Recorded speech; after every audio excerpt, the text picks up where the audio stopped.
siapa yang mau menghina Islam, menghijab Islam, Muhammad dan Al-Quran, mereka akan danai dan harus lari ke Amerika. Itu disiapkan tempat, ini dia. Kalian boleh nanti googling ya, masuk kalian ke situsnya sebelum dihapus ini. Cepat kalian apa ini? Ini situsnya ya. Ini Our Story ini, About Us. Baik. Nama situsnya apa aku nggak tahu. Ini kalian lihat, aku tahu tapi nggak usah kasih tahu. Kalau kalian bisa cari ya ini. Nah, yang punya ini namanya Henry. Ini gara-gara sedis ya. Wah, rusuh-rusuh sekalian. Nah, kalian cari di sini nanti pakai internet lah ya. Namanya Henry Tarigan. Ini dibuka ya. Nah, ini foto profilnya. Ini ya. Ya mungkin saya nggak tahu anaknya mungkin ini.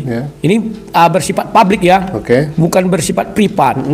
Ini bahasa Inggris kalian lihat. Dia ini sekarang pendeta di sana. Inilah beliau. Nah, inilah donatur terbesar sedis. Donatur terbesar. Ya. Nah, ini. Tadi ada bahasa Indonesianya mana ini? Nah, ini. Dia ini juga seorang pendeta di sana. Pendeta. Tapi waktu itu saya tolak. Saya nggak mau, aku bilang ke luar negeri, ngapain lari ke luar negeri, saya nggak ngapa-ngapa. Jadi siapa saja pengujat kayak Elia Miron misalnya mau lari jadi pengujat, siapa satu lagi, si Ki Ahmad, Ki Ahmad kan gagal lari tuh gara-gara terkena apalah gitu ya. Nah, inilah, pergi kalian akan dibiayai orang ini nanti di Amerika, ya, dikasih tempat tinggal, pekerjaan dan sebagainya. Ini ya. Ngeri ya. Nah, kalau kalian tanya dari mana saya tahu, ya saya searching lah, saya ingat, ya. Pernah dikatakan seseorang kepada saya, kalau kamu mau lari ya kami akan tampung. Saya nggak mau, saya bilang ngapain saya lari? Gitu ya? Saya memangnya ngapain ya? Bah, apa ini? Ya nanti ada di sini nama gerejanya, kalian lihat lah ya.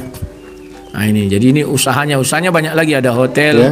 Jadi memang kalau nggak kaya kawan nggak bisa membuat sepertinya. Petatron. Mereka itu kalau nggak menghujat kawan oleh bosnya tadi nggak dikasih uang. Kalau nggak menghujat, Metatron, Elia Miron, si Ki Ahmad, Sob Katul Bekatul, tekan mentul-mentul, si Edi Sidabutar, Sopi Saifuddin Ibrahim. Sampai hari ini kawan, tanyalah si Edi kalau mau jujur, berapa ratus juta uang yang sudah kau dapat dari donasi, berapa M?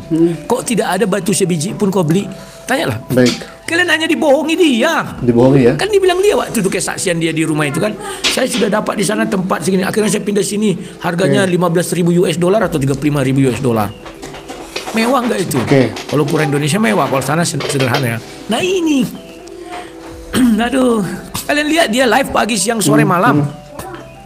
Lantas kerjanya kapan? Ya itulah menghujat-hujat itu, dapat donasi, tidur gini-gini aja dia. Paham kalian? Pura dibuat-buatnya muka taiknya itu gitu, pura-pura gitu pakai kacamata, pura dibuatnya bicaranya agak santun, sopan, lembut, padahal menusuk. Kalau kalian mau cari Edis, carilah di restoran itu. Nggak jauh-jauh dia dari situ. Inilah sponsor dia ya. Mana itu dia? Ini buka-bukaan ya? Tunggu ku apakan. Nah ini. Saya nggak bohong. Nggak bohong. Sopiatul katanya pengusaha pret. Saya tahu apa kerjanya sekarang. Nah ini, inilah donatur mereka itu ya di luar negeri itu ya. Nah ini. Kita akan reaksi. Oh kau Yudas, saya nggak Yudas, ini publik. Kecuali ini privat. Di sini kita akan reaksi bersama ya, terkait pernyataan ini. Kita tidak tahu kebenarannya seperti apa, namun hal ini perlu diperhatikan dan diwaspadai. Mohon simak sampai akhir, wahai umat Islam.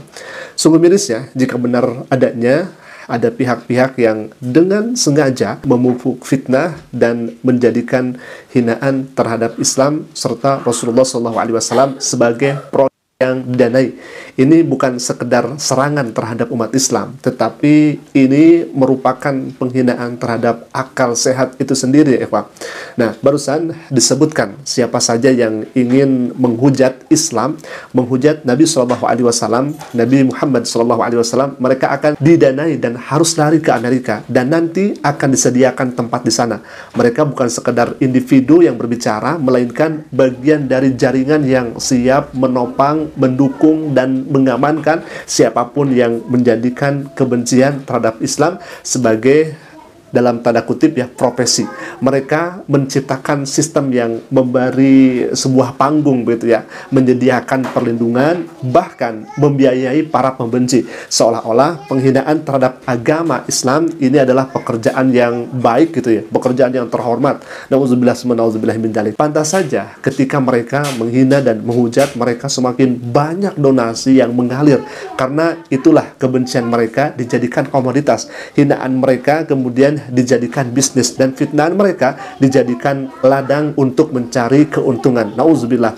Namun ya ikhwah, lihatlah kenyataannya ketika mereka membahas kitabnya sendiri, Bible-nya sendiri, mereka kemudian hanya sedikit mendapatkan keuntungan, hanya sedikit yang peduli kepada mereka, dan hanya sedikit yang berdonasi, sampai mereka lari ke Amerika, kemudian menghina, kemudian menghujat.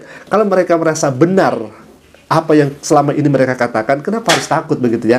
Justru itu karena mereka asli penghujat dan mereka salah, akhirnya mereka kabur ke luar negeri. Mereka tidak lagi mencari kebenaran, tetapi mencari sensasi dan donasi, dan mereka sedang tidak lagi membela keyakinannya, tetapi menyerang agama orang lain dengan menghujat demi popularitas. Mereka lupa bahwa setiap kata hinaan yang mereka lontarkan sejatinya hanya menelanjangi kebusukan hati mereka sendiri. Mereka tahu jalan paling cepat untuk meraup keuntungan adalah dengan menyerang Islam, karena Islam selalu hidup, selalu tumbuh kuat, selalu diperhatikan. Justru inilah bukti tak terbantahkan bahwa Islam adalah pusat perhatian dunia.